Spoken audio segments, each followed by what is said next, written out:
Hello again, class. This is part 8 in the video series Foundations of Literary Study, and the topic of this video will be symbolism, allegory, and allusion. The material in this video is supplementary to chapter 11 of our textbook, Writing About Literature.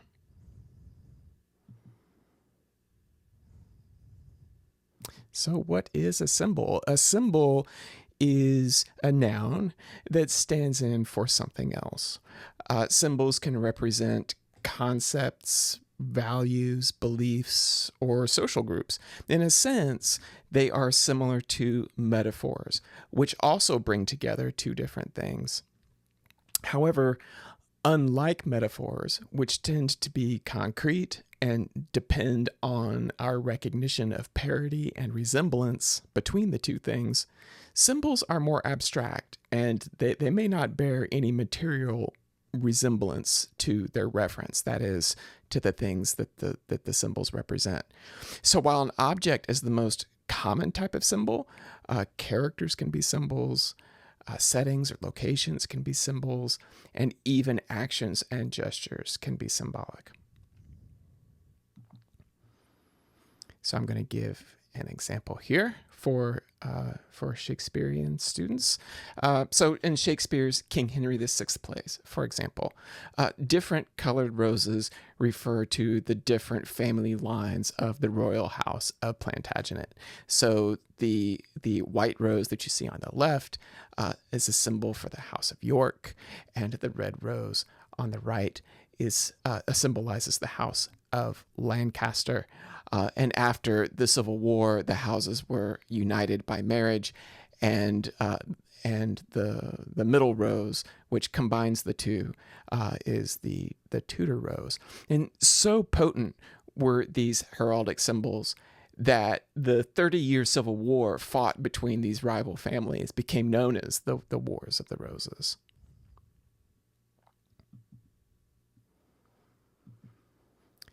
So we're going to talk about cultural symbols and contextual symbols, and there can be a lot of overlap between cultural symbols and contextual symbols, but it is helpful to think about symbols in two different ways. So writers often expect their audiences to recognize and understand cultural symbols that are derived from shared historical and cultural traditions. So thinking about the roses that I just showed you. Certainly, while that symbolism might be lost on contemporary audiences, Shakespeare's 16th century audiences would not have needed anyone to explain to them the meanings of the York, Lancaster, and Tudor roses before seeing his history plays. So those are a really good example of cultural symbols. Contextual symbols are a little more difficult. Difficult for readers to recognize and understand because they sort of follow the internal logic of the literary work. They develop internally and are specific to the text itself. So contextual symbols depend less on conventional associations that readers bring with them to the text, and they instead acquire meaning and gain complexity as we read. And I will give you examples of these when we get to Macbeth later in this video. Finally, I want to introduce a new idea. This one is not discussed really in our textbook, the objective correlative. In the 20th century, the poet and literary critic T.S. Eliot proposed that writers use symbolism to externalize or materialize internal emotional conditions or mental states. In a really important essay he wrote, Hamlet and His Problems, from 1920, he used the term objective correlative to describe this process. And here's what he says about it. The only way of expressing emotion in the form of art is by finding an objective correlative. In other words, a set of objects, a situation, a chain of events, which shall be the formula of that particular emotion. such that when the external facts, which must terminate in sensory experience, are given, the emotion is immediately evoked. And he talks about Macbeth in that essay as well, and we'll talk about the objective correlative and Macbeth a little later. For novice readers, recognizing symbols, contextual symbols especially, can be a challenge. It's very tempting for readers to think if you're hunting for symbols, suddenly everything seems like it could be a symbol. But what you need to do is pay attention to objects that seem endowed with extra significance. They might hold special value for a character or a community, and sometimes they become a source of conflict. Most symbols tend to resurface. They come up, they spring up again and again. Oftentimes, they gain in complexity along the way. But before identifying anything as a symbol, you have to make sure that you understand its referent. That is, the concept, the belief, or emotion for which it stands. So this is going to lead us to a discussion of allegory, which is really complicated. And in many ways, in a short video like this, I'm being a little reductive. But this will give you a basic idea, a basic definition to work from. So sometimes a text is so rich in symbolism, it may be said to contain two layers of meaning, neither one any more or less important than the other. There is the explicit meaning represented by the symbols themselves, the characters, the plot, the setting, and so on. And then there's the implicit, under the surface meaning conveyed by their symbolic reference. So this sustained double meaning is called allegory, from a Greek word that means speaking otherwise.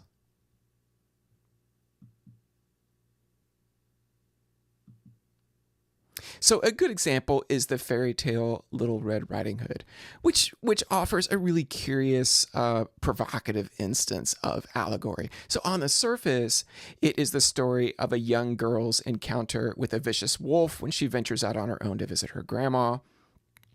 But some have interpreted the story as an allegory of female pubescence and burgeoning sexual desire. The illustration on the right, just a wonderful, wonderful artist named Kiki Smith. In 2002, she's fascinated with this fairy tale. And if you'd like to explore this on your own, Angela Carter wrote some wonderful retellings of the Little Red Riding Hood story that are just fascinating, terrifying in some cases.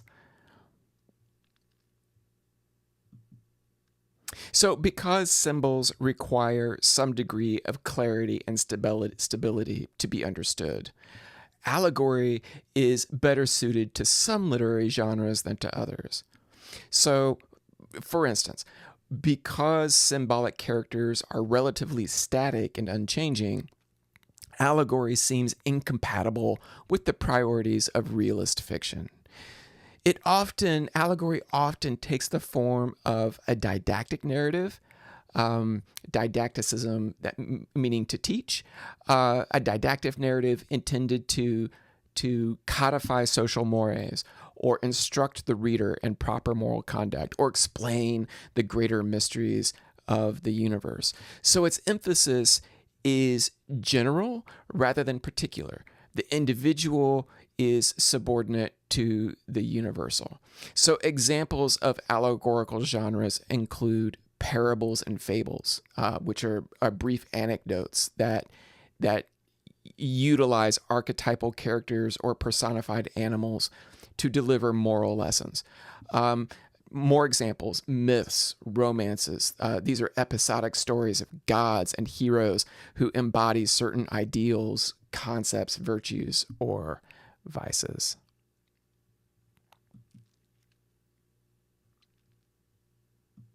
So finally, we'll talk about allusion before we get to taking a look at some of this in Macbeth. Cultural symbols are, by definition, allusive. That is, they refer outside the text to ideas, beliefs, values, and experiences shared in common between writers and their readers. However, not all allusions are packaged as symbols. Writers employ allusions to connect with cultural traditions, historical events, or a body of common knowledge. Their motives for doing so are various, but often have to do with establishing artistic legitimacy, credibility, and verisimilitude. Literary texts often allude to other works of literature and occasionally incidents from the writer's own life. So let's look at some examples of symbolism, allegory, and allusion in Macbeth.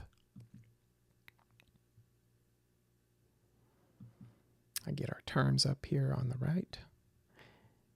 And we'll start with cultural symbols. So for this, I've chosen Act 2, Scene 4, lines 14 through 20. So Ross, Duncan has just been killed, and Ross and an old man are just having a casual conversation, exchanging observations of strange phenomena that they observed the night before. And Ross mentions Duncan's horses. It's a terrifying description, and it really stands out to me every time I read the play. Ross says, Duncan's horses, a thing most strange and certain, beauteous and swift, the minions of their race turned wild in nature, broke their stalls, flung out, contending 'gainst obedience, as they would make war with mankind. And the old man says, 'tis said they ate each other. And Ross says, they did so to the amazement of my eyes that looked upon it. So the horse was a widely recognized cultural symbol of the nobility and military power, which makes Ross's account of their violent eruption and their equine cannibalism especially ominous in the play. But it also works as a contextual symbol. I said that these things often, these kinds of symbols overlap. Contextual in the sense that it symbolizes not just the nobility and military power, but also the murder of Duncan directly, and also the bloody conflict that Macbeth's crime will later unleash in the play.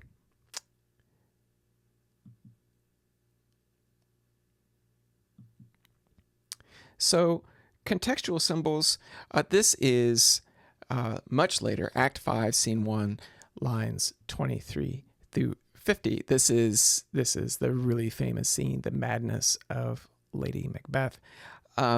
She's been wandering the halls of Dunsinane late at night, rubbing her hands together, and this is reported to the doctor by an unnamed gentlewoman, presumably one of Lady Macbeth's ladies-in-waiting, somebody who would have access to Lady Macbeth's private closet. And the gentlewoman says, "It is an accustomed action with her to seem thus washing her hands. I have known her continue in this a quarter of an hour." And this is really eerie behavior. Lady Macbeth's this mimic hand washing that she does, and clearly a symbol of the guilt that she feels over her involvement in the political violence that has brought the play to its present crisis.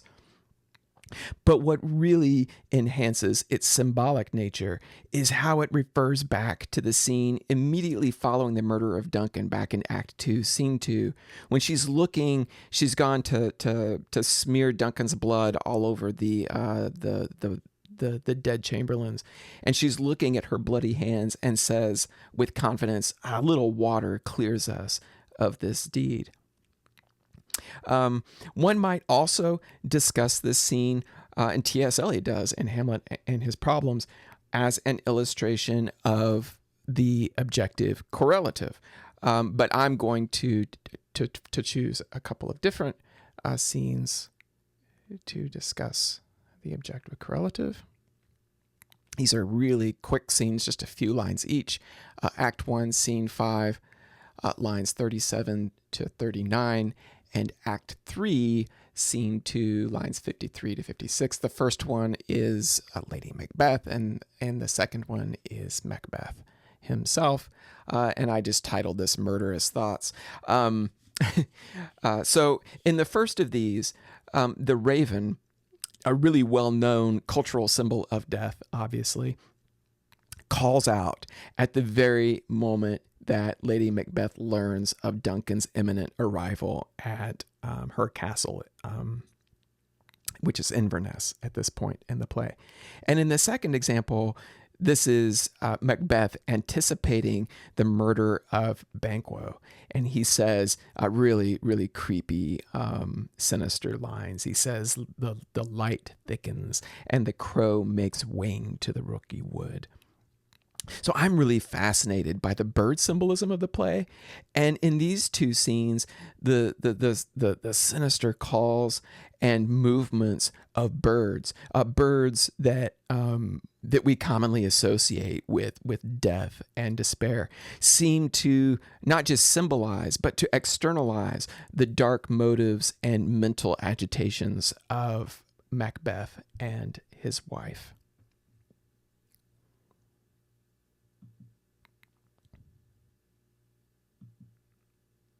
So for Allegory, I chose Act 5, Scene 5, lines 16 to 28. This is Macbeth's reaction to learning of his wife's suicide. He's just heard her scream, or a woman scream, and inquires after it, and learns from Seton, I think, that his wife has apparently, we learn later that she committed suicide. It seems, I think it seems unnatural to read Macbeth in the same way that we might read a straightforward allegory, like, for example, Spenser's Faerie Queen, or Chaucer's Wife of Bath's Tale, which are very plain, straightforward allegories. But some of Macbeth's characters verge on the symbolic, and one thinks especially of the weird sisters and the apparitions that they conjure up. And the plays, the supernatural agents in the play suggest that Macbeth's story is actually larger than the history of a bloodthirsty Scottish chieftain, that the story conveys something timeless and universal about the human condition, about ambition and guilt, and I suppose ultimately the vanity of wealth and power, which resonates powerfully, I think, in some of Macbeth's last speeches. And this one, like I said, right after the death of Lady Macbeth, I think is particularly fine. It's quite famous, very memorable. Seton comes in and he says, "The Queen, my lord, is dead." And Macbeth says, "She should have died hereafter. There would have been a time for such a word. Tomorrow and tomorrow and tomorrow creeps in this petty pace from day to day to the last syllable of recorded time. And all our yesterdays have lighted fools the way to dusty death. Out, out, brief candle, life's but a walking shadow, a poor player that struts and frets his hour upon the stage, and then is heard no more. It is a tale told by an idiot, full of sound and fury, signifying nothing." So here, Macbeth reflects on the course of his political life, which has brought him to this moment of terrible recognition that the pursuit of power and glory ultimately has brought him nowhere other than an ignominious end. And moreover, that the story of his career is the same as that of many others who had come and gone before him, and the same for many more yet to come. And despite the fact that the play ends with the restoration of a benevolent monarch in Malcolm, Duncan's son, and despite the ideal of divine kingship that Shakespeare presents in Edward the Confessor in Act 4, Scene 3, where We're told that his miraculous touch cures people of disease.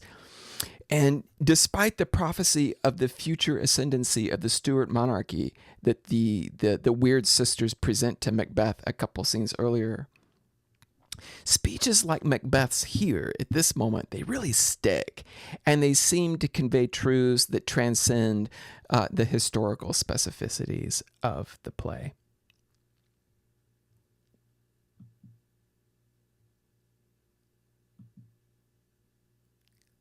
So talking now about Allusion, this is Act 2, Scene 3, lines 7 through 11. This is the rambling porter, terribly hungover, I think, reacting to the knocking at the gate.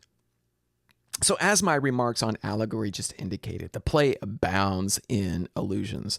One of the most interesting occurs here. This is right after Duncan's murder, remember. The drunken porter, he's aroused by the knocking at the castle gate, the same knocking that just sent Macbeth and his wife scurrying off. They don't want to be seen or observed out in the middle of the night when they know what is about to be discovered the next morning. And the porter says, "Knock, knock. Who's there in the other devil's name? Faith, here's an equivocator that could swear in both the scales against either scale, who committed treason enough for God's sake, yet could not equivocate to heaven. Oh, come in, equivocator." So this is really, for a contemporary reader, this probably seems really cryptic and mysterious. But these remarks are a direct reference to Father Henry Garnet, who was a Jesuit priest implicated in the gunpowder plot in 1605. This was a nearly successful Catholic conspiracy to assassinate King James I by blowing up the Houses of Parliament. They nearly pulled it off. Upon arrest, he proclaimed his innocence. "I wasn't involved," he said, "and you don't have any evidence against me." But the officials prosecuting him pointed to his authorship of an essay titled A Treatise of Equivocation, in which he illustrates how to give misleading answers under oath. Primarily, this text was intended, I believe, for Catholics to conceal their Catholicism at a time when Catholics faced persecution in England. He was executed in 1606, so they didn't buy his assertions of innocence. He was executed, and his head was stuck on a pole over London Bridge. So while readers today may not recognize this allusion without a scholarly gloss, Shakespeare's audience, which would have included King James himself, who, remember, chartered Shakespeare's acting company, they certainly would have recognized this allusion. So the two pieces that you read with this chapter, Nathaniel Hawthorne's Young Goodman Brown and John Donne's poem The Flea, gosh, two very different works. But what examples of cultural and contextual symbols can you find in them? How does Donne's persona in The Flea employ symbolism to persuade his circumspect addressee? How might one read Hawthorne's story as a multi-layered allegory? And finally, what are some examples of allusions in both works?